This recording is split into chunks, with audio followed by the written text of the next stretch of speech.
Од 8 милиони на 20 милиони евра порасна пеналите кои Македонија треба да ги плати на италијанската компанија за прекршување на договорот за изградба на нов клинички центар во Скопје. Но додека трае судскиот процес во арбитражниот суд во Лондон, долгот може да ги надмине сегашните 20 милиони евра. Договорот со компанијата го потпиша Никола Тодоров во својот мандат, а Венко Филипче го раскина. Министерот Меджити во своја одбрана вели дека тој проект не го ветил тој, но сега се обврзува посериозно и побрзо да го реши проблемот со цел да не го оштети многу државниот буџет. Затоа ангажирани се американски адвокати кои го застапуваат случајот пред арбитражните судии.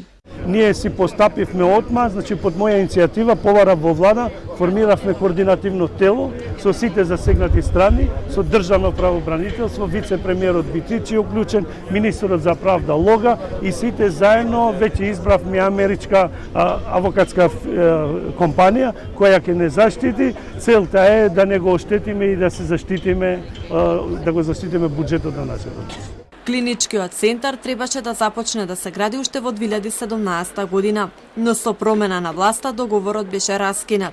Министерот Меджити не се откажува од изградба на нов клинички центар. Вели дека се заинтересирани неколку светски познати брендови, но треба да се внимава во одлуката за избор, смета министерот.